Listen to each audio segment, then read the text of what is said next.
nous quittions Saint-Denis. Nous étions au 3e étage. Je vous ai donné une date, ceux qui étaient là. Je crois que c'est le diacre Nani qui s'occupait des finances de l'église en ce moment-là. Parmi les partenaires, lui, il était le chargé des partenariats.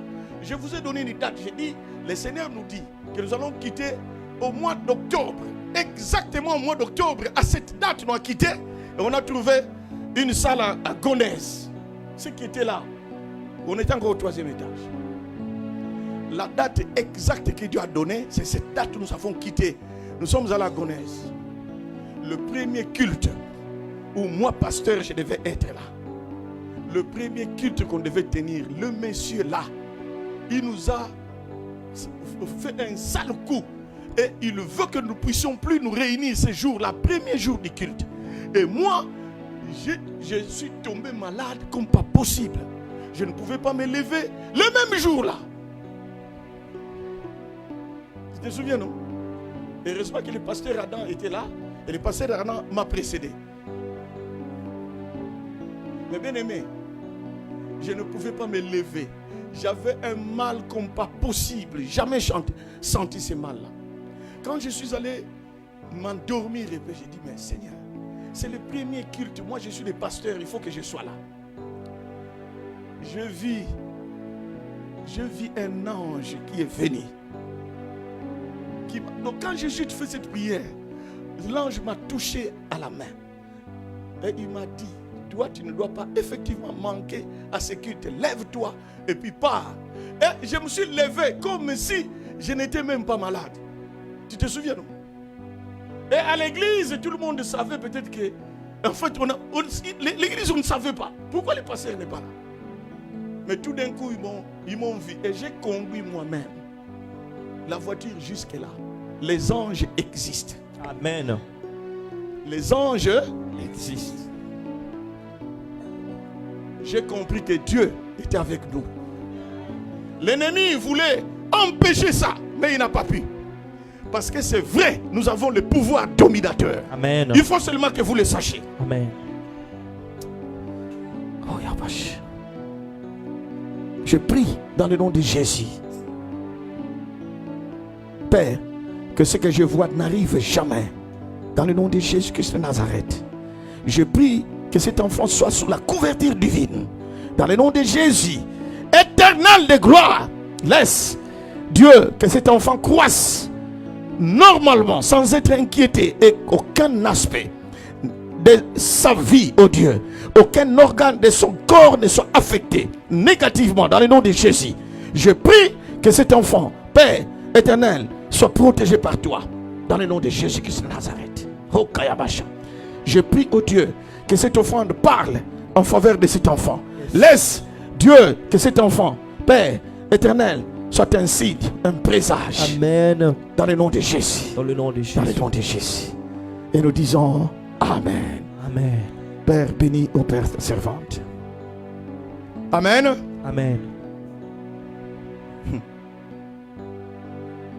Troisième définition. Je suis en train de vous montrer Ebenezer. D'accord? Troisième définition. Cette expression-là, c'est une expression de reconnaissance. Dites avec moi reconnaissance. Reconnaissance. Dites encore avec moi reconnaissance. Reconnaissance. Donc quand vous lisez ça, vous verrez que Samuel est en train comme de dire à Dieu, Seigneur, c'est toi qui nous as gardés pendant tout ce temps. Tu nous as secourus. Tu nous as protégés. Est-ce que quelqu'un me suit? Amen. De la même manière, nous aussi nous sommes là. Nous voulons dire merci à Dieu. Yes. De nous avoir protégés. De nous avoir secourus. En dépit de toutes les mauvaises choses qui pouvaient venir. Mais l'Éternel nous a secourus. Vous savez que quand il y a un combat, tel que les combats qu'il y avait ici, dans un combat, le premier objectif c'est de tuer. Amen. C'est-à-dire doter La vie. la vie. Est-ce que vous me suivez? Amen, papa. Donc, ce peuple d'Israël, il pouvait avoir des projets. Mais pour que tous les projets s'accomplissent, il fallait d'abord qu'ils restent comment? En vie. Dieu les a secourus. Amen. Laisse-moi te dire, comme tu es resté en vie, L'Éternel sait tes projets. Amen. Il faut que tu sois et que tu restes en vie pour que tes projets un jour s'accomplissent. Amen. Et ce Dieu-là nous a secourus, il nous a fait du bien. Voilà pourquoi, mes bien-aimés, aujourd'hui, nous allons dire merci à ce Dieu-là. Est-ce que quelqu'un me suit? Mais avant tout, je vais vous donner quelques avantages d'avoir la domination que nous avons vue. Parce que la domination, c'est ce qui nous permet d'être secourus. Puisque nous avons la domination, quels sont les avantages? Je vois juste le passage que nous venons de lire. Je vais juste citer. Je ne vais pas aller dans les détails. Premier avantage de la domination, c'est la victoire sur les ennemis. Dites avec moi la victoire sur mes ennemis. La victoire. Dites avec moi la victoire sur mes ennemis. La victoire sur mes ennemis. Notez 1 Samuel 7:10. C'est là où nous avons vu cette victoire. Frère Lodi, tu peux lire rapidement. 1 Samuel 7:10. Qu'est-ce que l'on dit? La Bible dit, pendant que Samuel offrait l'holocauste, les Philistins s'approchèrent pour attaquer Israël. L'Éternel fit retentir en ce jour son tonnerre sur les Philistins et il les mit en déroute. Ils furent battus devant Israël. Voilà. C'est quand par exemple tu as besoin de faire quelque chose de bien. Parfois même pour le Seigneur. C'est là où l'ennemi veut t'attaquer. Mais malgré cette attaque, la victoire était leur partage. Alors je déclare que la victoire soit ton partage. La Bible déclare que Dieu a amené la tonnerre dans le camp de l'ennemi. Je déclare que la tonnerre se retentisse dans le camp de tes ennemis. Amen. Oh, et c'est là au nom de Jésus. Deuxième, mes bien-aimés, avantage d'avoir la domination. L'humiliation de tes ennemis. Dites avec moi, humiliation de mes ennemis. Humiliation de mes Oh, ennemis. dites avec moi, l'humiliation de mes ennemis. Humiliation de mes ennemis. C'est au verset 13. La Bible dit, ainsi les Philistins furent humiliés. Les Philistins furent comment? Humiliés. Je déclare que toute personne qui veut nuire à ta vie, que cette personne soit humiliée, que tes ennemis soient humiliés, que tes adversaires soient humiliés. Et c'est là au nom de... N'aie pas peur de ceux qui parlent mal contre toi. L'Éternel, c'est lui qui va s'en occuper. Et c'est là au nom de... Troisième avantage, l'ennemi sera loin de toi. C'est-à-dire, il va commencer à te voir de loin. C'est celui-là qui passe. C'est celui-là qui passe. Et il a la position de quelqu'un qui veut prendre la fuite parce qu'il sait que tu y arrives. Oh, écoutez. 1 Samuel, chapitre 7, verset 13. Verset 13. Verset 13. Ainsi les Philistins furent humiliés et ils ne vinrent plus sur le territoire d'Israël. Ils ne vinrent plus. C'est-à-dire ils étaient loin du territoire d'Israël. Ils regardaient ça de loin. C'est là que nous allions autrefois.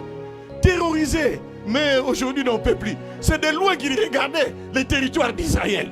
Oh, on te regardera de loin. Tes ennemis te regarderont de loin. C'est là au nom de Jésus. Loin de ta famille, loin de ta maison. Ils vont commencer à regarder. C'est cette maison-là où on atterrissait l'autre fois. Mais aujourd'hui, leurs avions ne peuvent plus atterrir chez toi. Et c'est là au nom de Jésus. Maintenant, il y a l'expression pendant toute la vie de Samuel. Est-ce que vous voyez ça? Au verset 13, je lisais. La main de l'Éternel fit contre les Philistins pendant toute la vie de Samuel. Je n'ai pas voulu zapper ces mots-là. La main de l'Éternel était sur le peuple d'Israël. Mais quand, pendant toute la vie de Samuel était qui? L'homme de Dieu. Est-ce que vous me suivez? Samuel, c'est lui qui était l'homme de Dieu. Et la Bible dit expressément que la main de l'Éternel était sur le peuple d'Israël contre les Philistins pendant toute la vie de Samuel. Donc l'expression là, pendant toute la vie de Samuel, veut simplement dire que le peuple d'Israël bénéficiait de la couverture de Dieu, mais au travers l'homme de Dieu. Est-ce que quelqu'un me suit? Donc, mes bien-aimés, le peuple était là, mais Dieu, il ne voyait pas le peuple, mais il voyait l'homme de Dieu. Parce que Dieu sait que la couverture de son peuple viendra, passera par l'homme de Dieu. C'est pourquoi l'homme de Dieu, dans une église, on doit réellement les considérer. Parce qu'il y a des choses que Dieu fera à vous, mais au travers l'homme de Dieu. C'est pourquoi je vous ai toujours dit le psaume 133. Pourquoi ça dit que il est doux et agréable pour les frères de demeurer ensemble. C'est l'église. C'est comme l'huile précieuse descendue sur la tête d'Aaron. Est-ce que vous me suivez? Parce que Aaron, c'est lui qui était le sacrificateur. L'huile descend sur la tête d'Aaron, sur sa barbe, sur ses vêtements. C'est l'image de l'église. Donc l'huile commence par celui que Dieu a placé comme l'ange établi. Et cette huile descend sur tous les membres de l'église. Donc la protection de Dieu commence par lui. Dieu, ça descend sur l'homme de Dieu et ça coule sur tous les membres de l'église.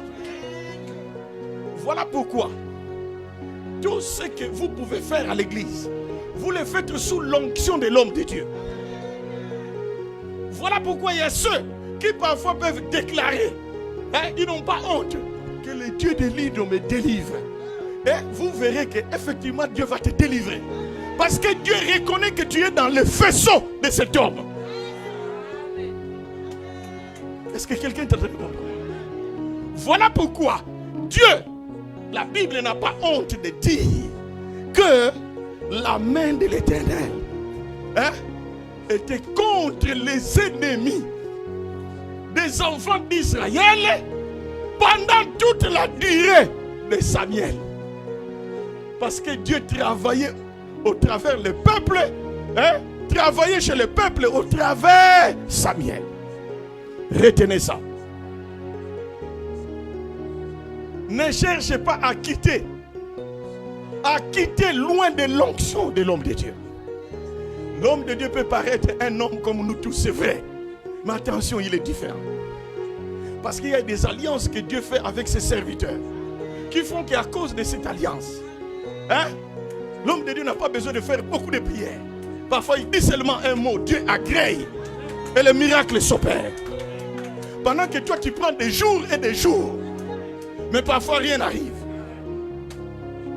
Est-ce que quelqu'un me suit? Ce n'est pas pour rien que je suis en train de vous donner l'enseignement sur le cœur du Fils. C'est important.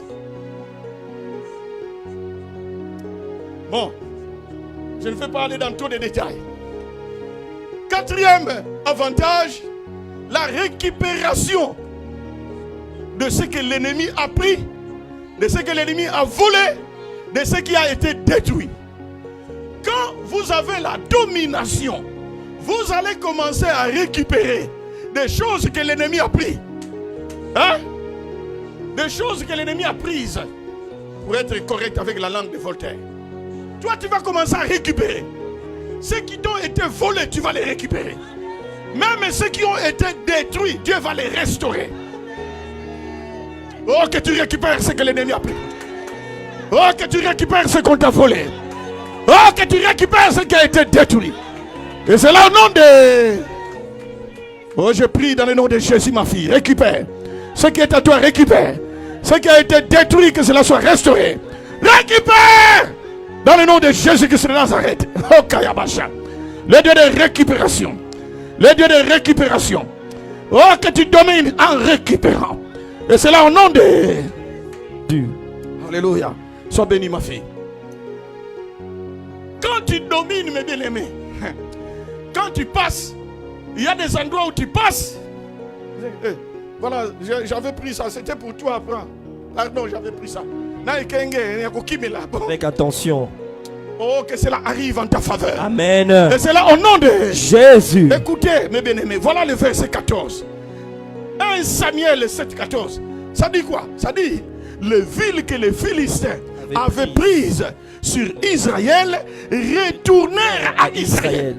Oh, les villes qui ont été prises retournèrent à qui? À Israël.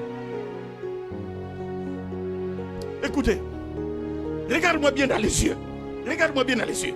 Tu vas récupérer ce qu'on t'a pris. Amen. Je déclare que tu vas récupérer ce qu'on t'a pris. Amen. Oh, je déclare que tu vas récupérer ce qu'on t'a pris. Amen. Et c'est là au nom de Jésus.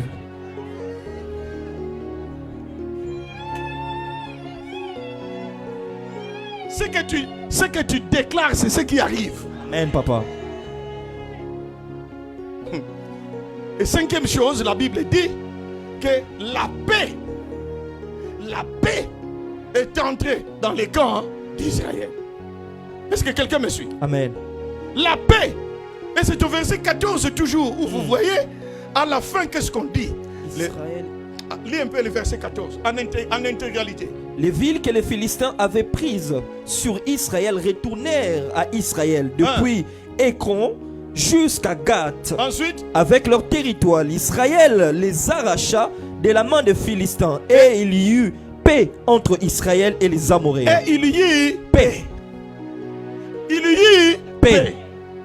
Je déclare que la paix soit ton partage. Amen. Oh, je déclare que la paix soit ton partage. Amen. Et c'est là au nom de Jésus. Il faut à un certain moment nous retrouvons malade. Non. À un avance, certain papa. moment, il faut qu'il y ait La paix. Manque de ressources. La paix. Paix. Avance, papa. La paix financière. Hein? La paix sanitaire. Hein? La paix psychologique. Amen. Tout. Ah, tout le temps la tête. Des problèmes. J'ai tous des problèmes. Des stress. Non.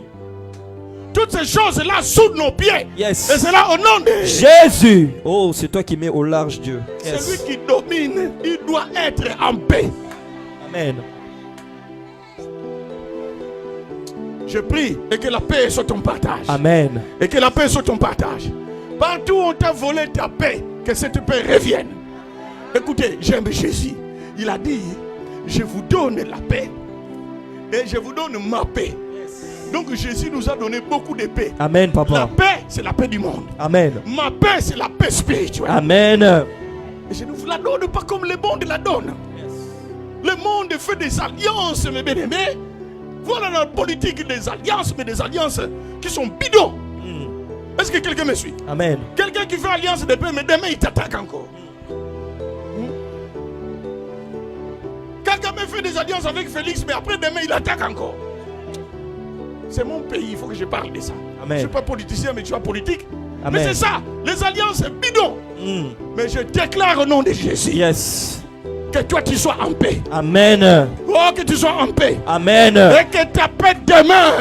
Amen. Et c'est là au nom de Jésus. Ma fille bénéficie de la paix. Dans le nom de Jésus. Dans le nom de la Jésus. paix dans tous les aspects. Au nom de Jésus. Oh Yabash. Oh Kayabash Baba. Alors, juste 4 principes rapidement. Hein? 4 principes. Je vois le temps, on a encore le temps. 4 principes. Premier principe, le dépouillement du péché.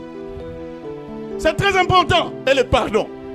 Écoutez, nous devons tout faire en tant qu'enfants de Dieu. Le péché nous affaiblit. La domination, nous l'avons. Mais quand nous péchons, nous affaiblissons notre domination. Quand il y a des soucis, même au niveau de l'église, on se demande pardon. C'est biblique. Que ce soit avec les païens, que ce soit dans vos familles, il y a des problèmes, mes bien-aimés. Pardonnez. Si c'est à toi de demander pardon, demande. Si on te demande pardon, accepte le pardon de l'autre. Amen. Écoutez, le vrai problème des enfants d'Israël, en réalité, il avait le pouvoir dominateur. Mais ce pouvoir dominateur s'est affaibli à cause du fait qu'ils ont introduit les dieux étrangers. Amen. En Israël. Est-ce que quelqu'un me suit? Amen. Il a le pouvoir de dominer. Mais ce qu'il fait le rend faible. Amen. Malgré le pouvoir de la domination que tu as. Amen. Mais la façon dont tu te comportes dans ta vie affaiblit la domination que tu as. Amen. Écoutez, c'est pourquoi j'ai dit que nous allons lire ça rapidement. Écoutez, lis le verset, toujours 1 Samuel 7. Lis le verset 3 et 4, rapidement. Lis le verset 3 et 4. La Bible dit 1. 3 et 4. Samuel dit à toute la maison d'Israël, 1.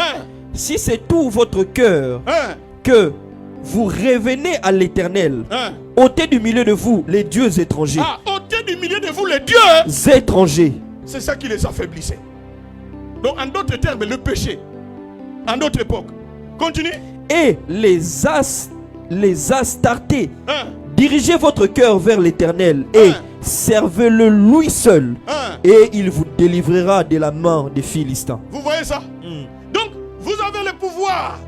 Mais vous ne pouvez pas vaincre les Philistins à cause de la façon dont vous vous comportez. Amen. Enlevez tout ce qui peut empêcher de dominer. Amen. Est-ce que c'est la colère? Hein? Yes. Est-ce que c'est la mésentente? Est-ce que c'est les conflits? Est-ce que c'est le vol? Est-ce que c'est l'adultère? Est-ce que c'est l'impudicité? Toutes ces choses-là, mes bien-aimés, faites tabula rasa, comme disent les latins. Table rase. Dépouillez-vous de ce qui peut vous rendre faible. L'homme de Dieu était là. Dieu travaillait au travers de l'homme de Dieu. Mais Dieu voulait que chaque chrétien, dans sa vie personnelle, qu'il veille à sa façon de se comporter. Amen. Parce que Dieu peut envoyer sa protection au travers de l'homme de Dieu. Mais parfois, la façon dont toi tu marches, et tu peux tomber.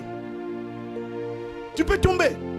Bien que tu sois là où est l'onction de Dieu, où est la protection de Dieu, mais ta façon de te comporter. J'insiste là-dessus. Parce que je suis pasteur. C'est pourquoi dans l'église, nous faisons tout, surtout dans l'église, que nous soyons vraiment unis. Amen. Il y a des petits problèmes, on se pardonne, on continue les chemins. Écoutez, l'église c'est comme la barque de Jésus. Hein? La barque est en train de partir. C'est comme un bus. Chacun descend à son arrêt. Mais la pensée de Dieu pour l'église, quand tu y entres, terminus, c'est le retour de Christ. Amen. Il n'y a pas d'autres arrêts Possible. de là où tu es monté. Il n'y a pas d'autres arrêts possibles. Tous capent vers le retour de Christ. Pas des arrêts en cours de route. Est-ce que quelqu'un me suit? Amen. Tu entres dans une église, tu es convaincu que là, c'est là que Dieu m'a appelé. Ça veut dire, ton arrêt final, c'est quoi? Le retour de Christ. Est-ce que quelqu'un me suit? Amen. Dépouillons-nous. Libérons-nous. Quels que soient les problèmes qui peuvent te déranger, libère-toi. C'est important. Entre frères et sœurs, surtout s'il y a des soucis, non, pardonnons, continuons les chemins. Dieu veut nous voir à destination. Amen. Deuxième chose, la confiance envers Dieu. Vous verrez ça au verset 8 de 1 Samuel 7. Ce sont des principes pour dominer. Amen. Tu n'as pas la confiance envers Dieu, tu loupes la domination. Hein? Une confiance aveugle. Tu n'as pas besoin de réfléchir quand Dieu te dit de faire quelque chose. Amen. Tu le fais seulement. Je vous ai dit, il y a des hommes de Dieu. Dieu dit à Esaïe, enlève ton manteau, il enlève. Enlève la ceinture, il enlève la ceinture. Enlève le pantalon. Il enlève le pantalon. C'est Dieu qui dit, enlève tout. Et commence à te promener nu. Et va prêcher la parole. Ah! Un grand Samuel. Bon, comprenez-moi votre pasteur. Dieu qui me dit, maintenant aujourd'hui tu vas prêcher tel que tu es là, nu. Hein? Non. Écoutez, Esaïe, il a compris que c'est Dieu qui lui dit ça. Esaïe s'est déshabillé dans les rues de Jérusalem, il prêchait la parole. Dans les rues, il prêchait. Il était convaincu que c'est Dieu qui lui a dit ça. La confiance. Et la Bible ne nous dit pas aussi que le peuple a boudé. Personne n'a boudé. Parce que lui, il faisait la volonté de qui? De Dieu. Il y a des choses que Dieu peut nous recommander. Hein? Nous faisons seulement confiance à Dieu. Point barre.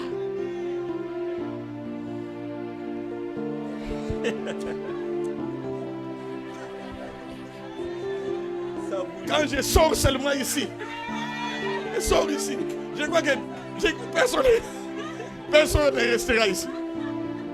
Mais dans la Bible, Ésaïe, je crois 30, verset 2. Lisez ça, vous verrez ça. Ah! Les grands Ésaïe. C'est Dieu qui m'a dit. Comment ça? Ah! Mais à notre époque, quand on te dit seulement la dîme, qui est biblique, mais pour donner la dîme, beaucoup de gars, le pasteur, mais finalement le pasteur. Tu commences à gesticuler. Mais non, il y a ceux qui se sont déshabillés pour Dieu. Dieu dit à Ézéchiel, prends tes excréments. Excréments, puis la carte. Les excréments. Ézéchiel, yes. Il y a des choses qui sont dans la Bible parce que vous ne lisez pas peut-être la Bible. Vous allez voir les gens qui ont fait confiance en Dieu. Et c'est cette confiance qui fait que on peut aller loin avec Dieu. Amen. Quatrième, la confiance envers l'ange établi. C'est toujours au verset 8. Et quatrième, l'offrande sacrificielle. L'offrande comment? Sacrificielle. L'offrande sacrificielle. Le sacrifice, qu'on le veuille ou non, ça nous aide à dominer. Vous verrez ici, pendant que les Philistins venaient, l'homme de Dieu est en train de donner les sacrifices et eux, ils viennent pour attaquer le peuple d'Israël. Amen, papa. Mais à cause du sacrifice, la Bible dit Kaké, le tonnerre. la tonnerre qui a frappé. Est-ce que quelqu'un me suit? Amen. Donc Dieu peut combattre tes ennemis pendant que toi, tu ne les sais même pas. Amen. C'est pourquoi n'oubliez pas le sacrifice. Ça nous fait entrer dans cette alliance avec Dieu. Le sacrifice. Beaucoup sont témoins de ça. Les 4 choses que je vous ai données et on va continuer. Est-ce que quelqu'un me suit? Amen, papa. Dieu a besoin que tu domines. Amen. N'oublie pas ça. Chaque jour quand tu te réveilles, dis-toi que Dieu, je vais dominer. Aujourd'hui, nous allons faire l'acte de reconnaissance envers Dieu. Amen. Nous allons déclarer avec nos bouches et nous allons préparer une bonne offrande sacrificielle. Écoutez, cette offrande-là, c'est une offrande. Beaucoup de ceux qui suivent mes enseignements, vous savez, quand Dieu, lorsque Dieu est avec Gédéon, je vous parlais de toutes ces choses. Gédéon, lui-même, il se regarde. Moi, aller délivrer le peuple d'Israël contre les Mandadites. Les Mandadites qui sont comme des sauterelles, ils étaient très nombreux. Moi, il se regarde lui-même. Mais Dieu lui dit, va avec la force que tu as. Amen. En fait, c'était la force de la domination qui était en lui. Amen. Mais lui ne le savait pas. Yes. Mais Dieu lui a amené au niveau où il fallait qu'il donne un sacrifice. Amen. Il dit à Dieu, tout ce que tu me dis là, mais je crois que, attends un peu Dieu, je vais aller prendre mon sacrifice. Dieu a attendu. Yes. Le sacrifice d'un pauvre. Parce que lui, il disait que je suis tellement pauvre. Ma famille est la plus pauvre de Manassé. Amen. Mais Dieu a besoin même d'un pauvre de lui donner quelque chose. Yes. Donc que personne ne dise que moi je suis pauvre. Non. Manassé était plutôt, Gédéon était pauvre. Mais Dieu a attendu. Frère Jacques, Dieu attend les sacrifices, l'offrande d'un pauvre. Dieu attend. Écoutez, je vous ai dit ceci. Reste là. Je vous ai dit ceci. Quand nous faisons une offrande sacrificielle, surtout l'offrande que nous faisons là, d'accord? Amen. C'est une offrande. Quand nous faisons, nous disons à Dieu, Dieu, j'ai donné cette offrande pour que je vienne encore à la fin de l'année 2024. Yes. Te donner encore l'offrande. Donc tu lui fais. Les enfants disaient quand ils faisaient ça, ils faisaient comme un vœu. Dieu, je fais ça pour que je revienne encore donner une offrande à la fin de l'année. Pendant tout le temps que Gédéon a dit à Dieu, Dieu est en train d'attendre l'offrande. Pendant ce temps-là, aucun démon, aucun sorcier, Yes. ni même Belzébuth le diable Amen. ne pouvait tuer Gédéon. Amen. Parce que Dieu est en train d'attendre l'offrande que Gédéon va rapporter. Amen, papa. Voilà pourquoi quand tu fais les vœux, tu dis à Dieu, je viendrai au mois de décembre 2024 ou en janvier 2025 pour te donner encore une autre offrande sacrificielle. Amen. Alors Dieu bloque toutes les portes des morts. Donc l'ennemi ne pourra jamais venir t'ôter. Amen. Parce qu'il y a un vœu que tu as fait. Yes. Et Dieu attend. Si c'est ici, Dieu attend. Il va revenir ici. Dieu a attendu Gédéon. Amen. Or, les Mandanites étaient là. Ils pouvaient le tuer, oui ou non? Oui. Parce que c'était une guerre avec les Mandanites. Mais personne n'a pu tuer Gédéon. Gédéon. Il est allé chercher l'offrande. Il est rentré. Et Dieu a pris l'offrande. Voilà pourquoi. Prépare une bonne offrande. Que Dieu bénisse sa parole. Amen. Levez-vous.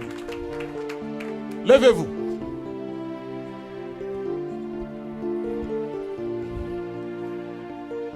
Prends ton offrande. Chacun prend ton offrande. Lélo. Aujourd'hui. Cette offrande d'aujourd'hui. Moi je le crois. J'ai mon offrande. Si tu es marié, ta femme a son offrande, c'est à sa vie. Amen. Toi aussi l'homme, tu as ta vie. Amen. Chacun de tes enfants a sa vie. Amen. Est-ce que quelqu'un me suit? Amen. Ça, ce sont des offrandes qu'on donne, hein, qu'on ne néglige pas. C'est pourquoi ces enveloppes, je vous ai donné ça il y a, je crois, 2 mois environ. Est-ce que quelqu'un me suit? Amen.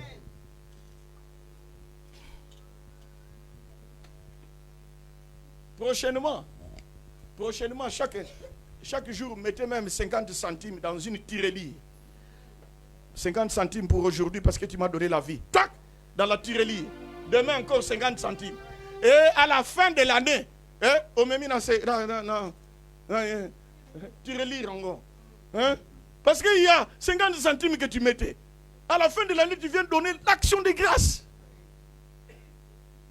Nous, les enfants de Dieu, parfois, quand il arrive aux choses sérieuses, nous doutons toujours. Nous gesticulons. Nous nous posons des problèmes. Nous posons des questions. Alors que Dieu a besoin de te faire du bien. Il faut comprendre l'importance. Nous avons lu ça. Une guerre où ils devaient mourir tous. Mais Dieu les a protégés au travers de l'offrande sacrificielle.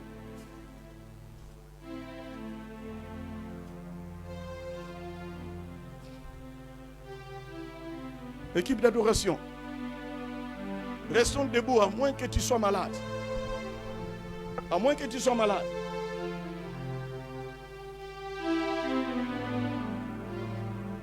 Tiens ça entre tes mains. Tiens-toi. Lève-toi. Lève-toi.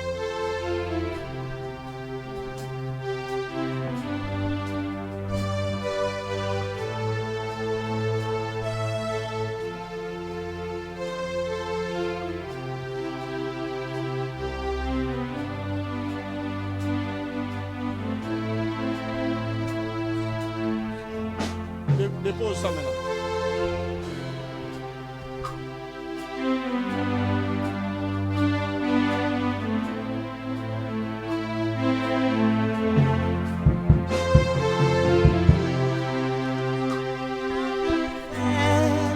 Tout ce qu'il dit, il fera.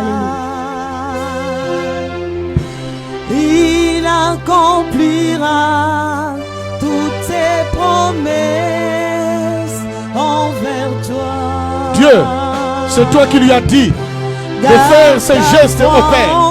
Et elle vient de le faire devant ton assemblée. Père, je prie, à cause de ce geste, Seigneur, ouvre les écluses de cieux dans sa vie. Qu'elle domine. Si tu crois qu'il est Qu'elle capable, chante. Qu'elle domine. Capable de Même les choses qu'elle n'a pas pu faire. Dieu, laisse que toi, tu permets qu'elle les fasse dans le nom de Jésus. Amène ta fille, oh Dieu, dans la domination. Et Que tu lui fasses du bien, que les portes s'ouvrent dans sa vie. Je prie au cœur qu'elle bénéficie de ton apport, de ton soutien. Dans le nom de Jésus-Christ de Nazareth. Gloire à tout ce rendit Seigneur. Dans le nom de Jésus. Dans le nom de Jésus.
Est-ce que tout le monde est levé?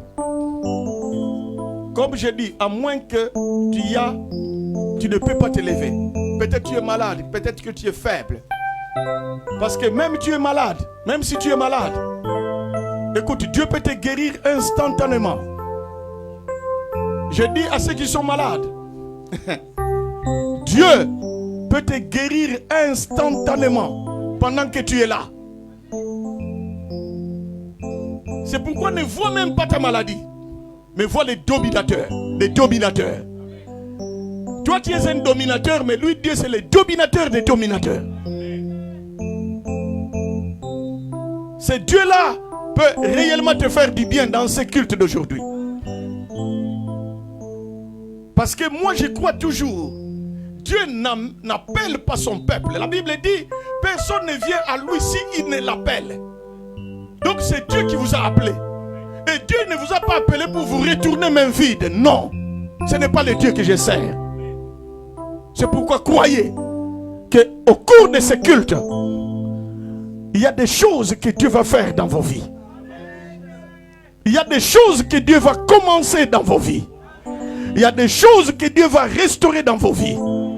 Il y a des choses que Dieu va vous communiquer. Que ce soit des dons spirituels, que ce soit des grâces spirituelles, des capacités, des potentialités, Dieu peut vous les donner. De talent, Dieu peut vous le donner. Dans ce culte, je ne parlais pas de demain. Je parle de ce culte et maintenant. Et maintenant.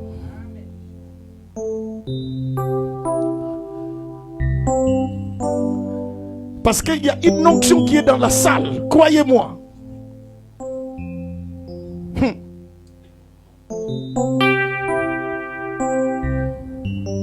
Il y a une onction qui est dans la salle.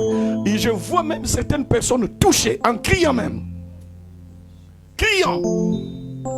Criant. Parce que cette onction est tellement réelle dans la salle. Parce que je vois la main